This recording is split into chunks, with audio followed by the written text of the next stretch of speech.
Demək, növbəti bir sualdır. Məlumat azadlığı haqqında qanunla bağlı. Biz Konstitusiyada bilirik ki, Konstitusiya 47-ci və 51-ci maddələri sırf azadlıqlarımızdan bəhs edir. Hansı ki, bu 5 azadlıq idi.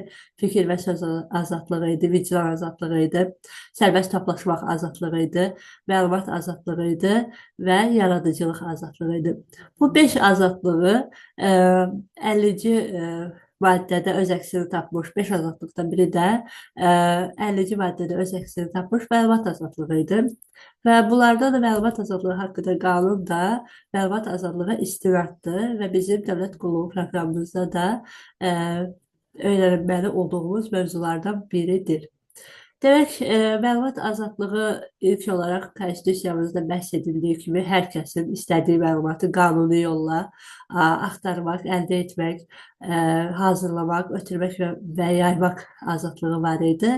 Və burada məlumat əldə etmək üçün müraciət etmək hüquq olsa belə, bu məlumat özü bir azadlıqdır. Burada nüansa toxunuram ki, diqqətli olasınız, yadınızdan çıxmasın. Və burada sualda isə qeyd olunub ki, əldə edilməsinə görə məlumatlar necə bölünürdü? Ümumiyyətlə, əldə olunmasına görə, məlumatın əldə edilməsinə görə müvafiq qanunvericiliklə müəyyən edilmiş qaydada və üsullarda həyata keçirilirdi məlumatın əldə edilməsi və qaydası, sırf qaydasına görə məlumat birincisi açıq məlumat növündə olurdu və alınması məhdudlaşdırılan məlumata bölünürdü. Açıq məlumatlara misal olaraq deyə bilərik ki, məsələn, internet informasiya ehtiyatları vasitəsilə açıq məlumatı əldə edə bilərsiniz, rəsmi nəşrlərdə əldə edə bilərsiniz, arxivlərdə yayıla bilər məlumatlar, kitabxanalardır, ictimai informasiya mərkəzləridir. Yəni, sırf sənədlərlə tanış olmaq üçün şərait yaradılması yolu ilədir, qanunvericiliklə nəzərdə tutulan başqa üsullar idi. Həmçinin də birbaşa olaraq fiziki və ya hüquqi şəxslərə təqdim edilməsi yolu ilə açıq məlumatların əldə edilməsi mümkündür.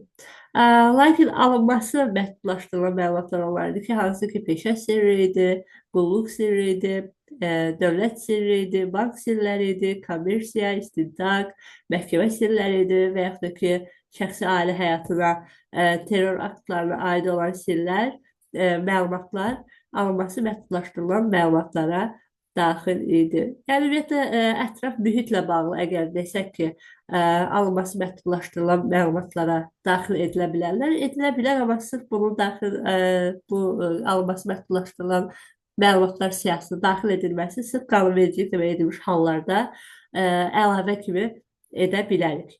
Belə, hansı ki, biz bilirik ki, məsələn, açıq məlumatların əldə olunması ilə bağlı qaydası və şərtləri birincisi məlumat azadlığı haqqında qanunla idi, ikincisi isə informasiya əldə etmək haqqında Azərbaycan Respublikası qanunu ilə idi, üçüncüsü digər qanunverici aktları və ya müqavilə ilə, hansı ki, əgər müqavilə varsa.